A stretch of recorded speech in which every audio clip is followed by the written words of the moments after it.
We're gathering at one of those turning points in history. I think we all recognize that turning point where the world looks to this table for leadership.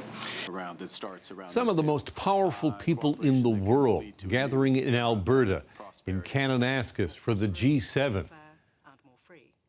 And the global economy is at the center of today's discussion. Joining us now from Kananaskis is our Glen McGregor.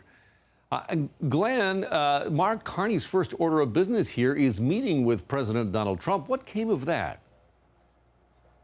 Yeah, that was even before the summit officially began. This was really the crucial meeting for Mark Carney. Of all the leaders he's going to be meeting with, there's most at stake in this meeting.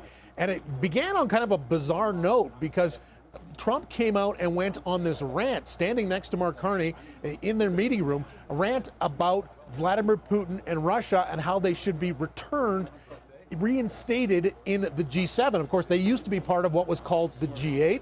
And then when Putin decided to annex Crimea back in 2014, the G7 decided as a group they're going to kick Russia out, and they're going to have their G7 that year was supposed to be in Russia, but actually decided to have it in Belgium instead, and Russia has never returned since. There's no appetite to do this.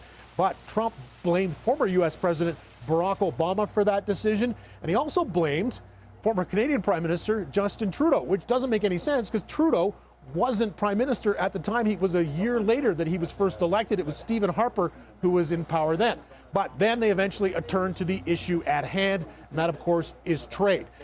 Trump said that he still thinks there's a possibility that they can work out some kind of deal between Canada and the U.S. to remove those tariffs on multiple sectors, but he allowed that there are some differences in his approach to trade compared to Mark Carney. This is what Trump had to say. Our primary focus will be trade and trade with Canada, and I'm sure we can work something out. I'm a tariff person. I've always been a tariff. It's simple, it's easy, it's precise, and it just goes very quickly. And I think Mark has a more complex idea, but also very good.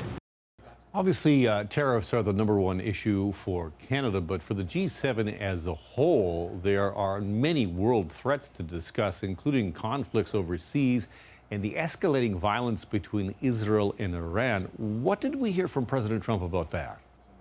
Yeah, these are issues that are really dominating the summit, and Vladimir Zelensky, the Ukrainian president, is supposed to be coming. There's going to be lots of discussion about this. Is now the 4th time that the G7 has met to try and deal with the issue of Russia's invasion of Ukraine in 2022, and then there's the situation in Gaza. Now, at the beginning of that meeting between Carney and Trump, of course, there are American reporters. The White House traveling press pool is in the meeting there as well. Gets a chance to ask questions along with the Canadians, and they wanted to know from Trump whether or not he sees a way that the U.S. might get involved in this ongoing conflict, this now shooting war between Israel and Iran. This is what the president had to say. What would you say, in your opinion, what would it take for the U.S. to get involved in this conflict militarily?